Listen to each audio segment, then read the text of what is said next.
Good morning students. आज हम हिंदी व्याकरण के पाठ 2 वर्ण विचार के बारे में जानेंगे। यह पाठ पहले भी मैं समझा चुकी हूँ और इसका पुनर्अभ्यास करा रही हूँ, जिससे कि आप परीक्षा में आए हुए प्रश्नों के उत्तर आसानी से दे सकें। सबसे पहले समझ लेते हैं कि वर्ण है क्या। तो वर्ण हमने भाषा पाठ पढ़ाते समय बताया था कि भाषा को लिखने का जो ढंग है वो हमारा लिपि कहलाता है। तो लिपि में ही वर्ण आते हैं। तो जो हमारे मुख से ध्वनियाँ निकलती हैं अ, आ, क, ख, तो ये ध्वनियाँ जो हैं उनका लिखित रूप ही वर्ण कहलाता है। वर्णों से ही शब्द बनते हैं और शब्द ही हमारे भाषा का रूप लेते हैं, जिनके माध्यम से हम अपने विचारों और भावों का आदान प्रदान करते हैं। तो वर्ण जो है ध्वनि के लिखित चिन्ह को जो है वो वर्ण कहते हैं। तो जो ध्वनियों का लिखित रूप है वो वर्ण कहलाता है। तो वर्ण की क्या विशेषताएं हैं ये समझ लेते हैं। वर्ण जो है वो भाषा की सबसे छोटी इकाई है। वर्ण के टुकड़े नहीं किए जा सकते। वर्णों को जोड़कर शब्द बनता है और वर्ण को अक्षर भी कहते हैं। अब वर्ण भाषा की सबसे छोटी इकाई है। जैसे ये देखिए शब्द बनाया है क, तो ये वर्ण सबसे छोटी इकाई, इसके और टुकड़े नहीं किए जा सकते हैं। अ, ये भी एक वर्ण है, इसके भी टुकड़े नहीं किए जा सकते। लेकिन क, आ, म, आ, ल, आ, इन वर्णों को अगर हम जोड़ दें तो एक शब्द बन जाएगा कमल। तो इस तरह से वर्णों को जोड़कर शब्द बनता है। और बचपन में हमने अक्षर ज्ञान के समय जाना है कि वर्ण को अक्षर भी कहते हैं। तो इन्हीं वर्णों का जो एक निश्चित रूप में लिखे हुए होते हैं, जब हम पढ़ते हैं छोटा बड़ा, छोटी बड़ी, और का से ज्यां तक जो वर्ण निश्चित क्रम में लिखे होते हैं उन्हें हम वर्णमाला कहते हैं। तो वर्णों की निश्चित क्रमबद्ध व्यवस्था जो है वो वर्णमाला कहलाती है। वर्ण के भेद। वर्ण के अगर देखें कितने प्रकार होते हैं, तो वर्ण 2 प्रकार के होते हैं, स्वर और व्यंजन। स्वर जो हैं आ से आह तक, ऐसे तो अंग और आह को स्वर नहीं माना जाता है, आ से औ तक ही स्वर हैं, लेकिन जब भी हम पढ़ते हैं तो आ से आह तक स्वर के रूप में माने जाते हैं। और व्यंजन हमारे क से ज्यां तक जितने भी वर्ण आते हैं वो व्यंजन कहलाते हैं। अब स्वर किसे कहते हैं अगर हम देखें, तो स्वरों का उच्चारण स्वतंत्र रूप से होता है। अ, आ, ई। इसमें जब हम उच्चारण करते हैं तो हवा जो है मुख के किसी भी भाग को स्पर्श नहीं करती है, इसीलिए हम इसे स्वर कहते हैं। स्वरों का उच्चारण स्वतंत्र रूप से होता है। लेकिन जब हम व्यंजन का उच्चारण करते हैं तो व्यंजन वर्णों का उच्चारण जो है वो स्वतंत्र रूप से नहीं होता है।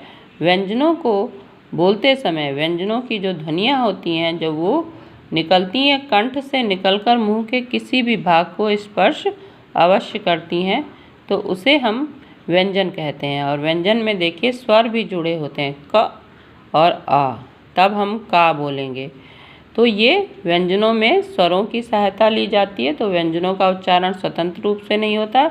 और दूसरी विशेषता है कि व्यंजन का जब उच्चारण होता है तो हवा कंठ से निकलकर मुख के किसी भी भाग को स्पर्श अवश्य करती है, तब उसे हम व्यंजन कहते हैं। अब समझ लेते हैं स्वर कितने प्रकार के होते हैं। स्वर हमारे 3 प्रकार के होते हैं, ह्रस्व स्वर, दीर्घ स्वर और प्लुत स्वर।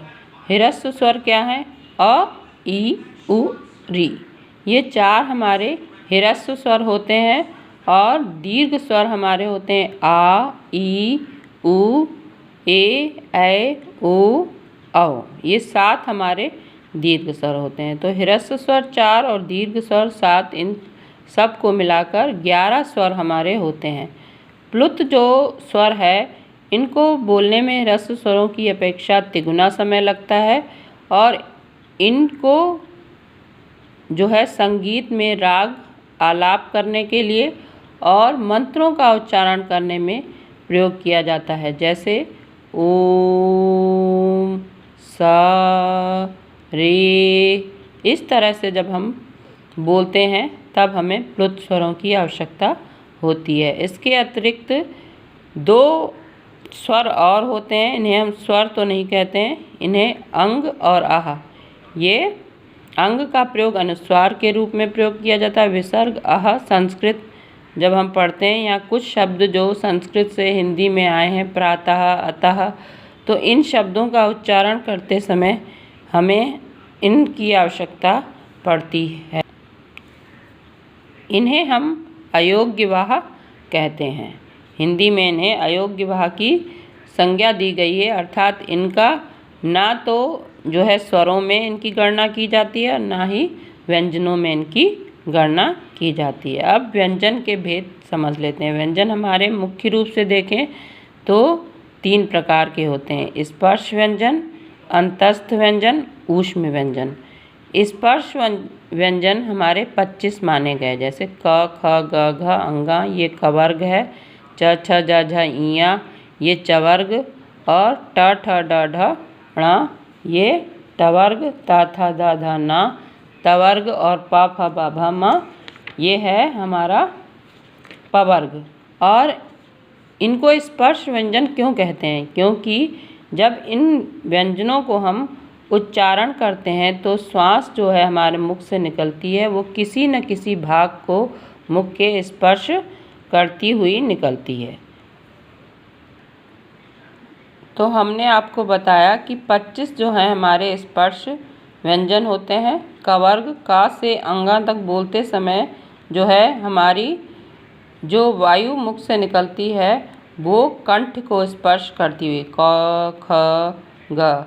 तो इस तरह से वायु जो है कंठ से निकलती है, इसीलिए इनको कंठ वर्ण कहा जाता है। उसके बाद च, छ, ज, झ, इया जब बोलते हैं तो हमारी जो है ये मुख के तालु के भाग को स्पर्श करती है, यानी जीभ के जो नीचे का भाग है वो स्पर्श होता है, इसलिए इनको तालव्य वर्ण कहते हैं।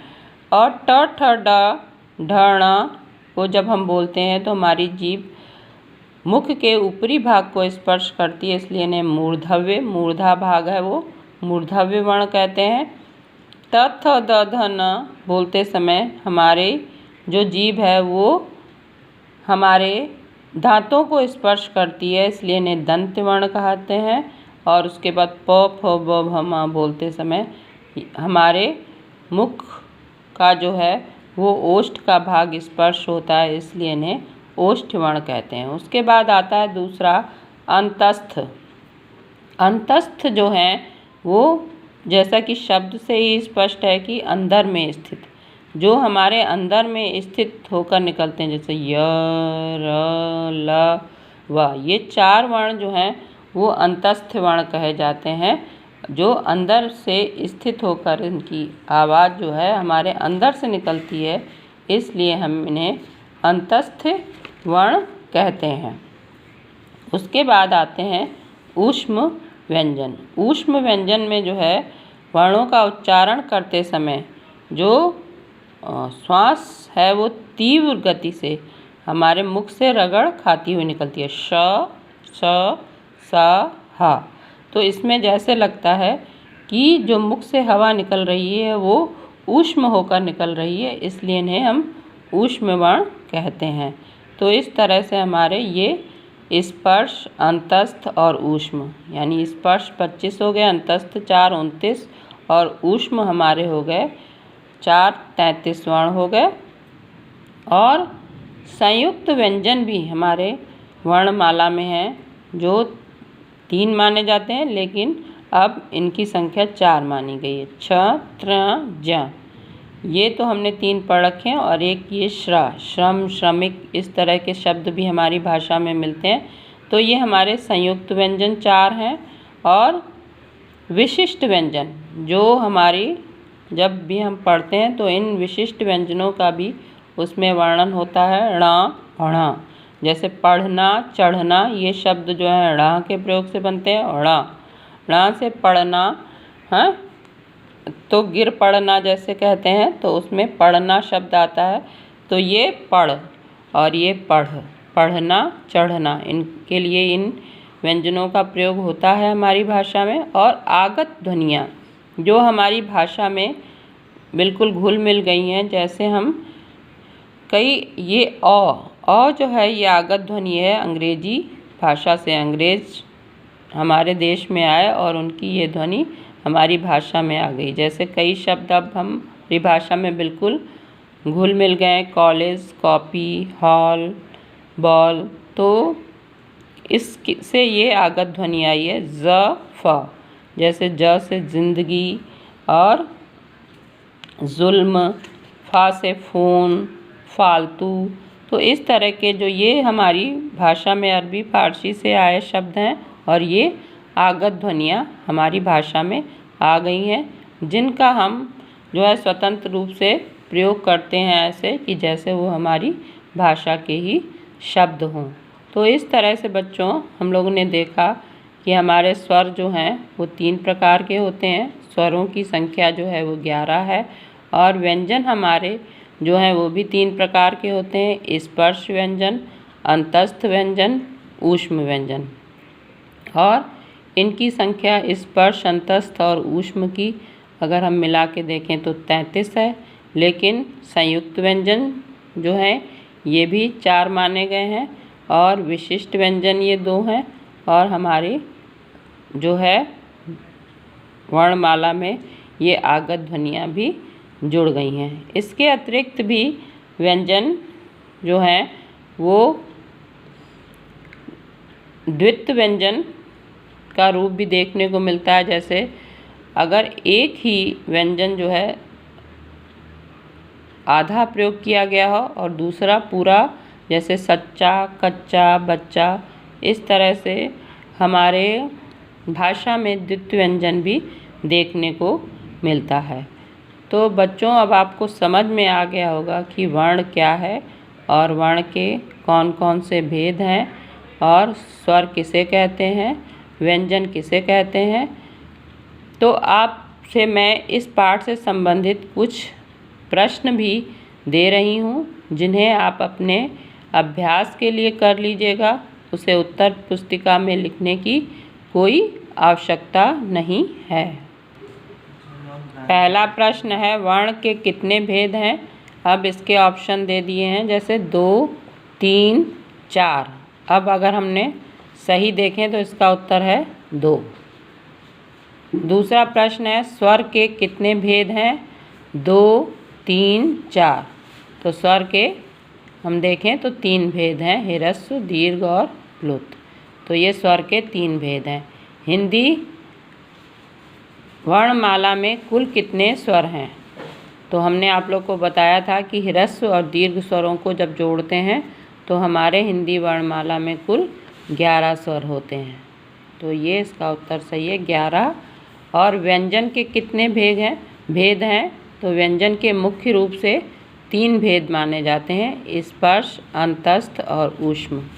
स्पर्श व्यंजनों की संख्या कितनी है? तो क से लेकर म तक जो है स्पर्श व्यंजन 25 माने जाते हैं। तो बच्चों इस तरीके से आप जो है इस पाठ के प्रश्नों के उत्तर भी समझ गए होंगे, और पाठ को अच्छी तरह से पढ़ लीजिएगा, क्योंकि प्रश्न जो है पाठ के बीच में से भी पूछे जा सकते हैं। यदि कोई आपकी समस्या हो तो आप पुनः मुझसे पूछ सकते हैं। धन्यवाद।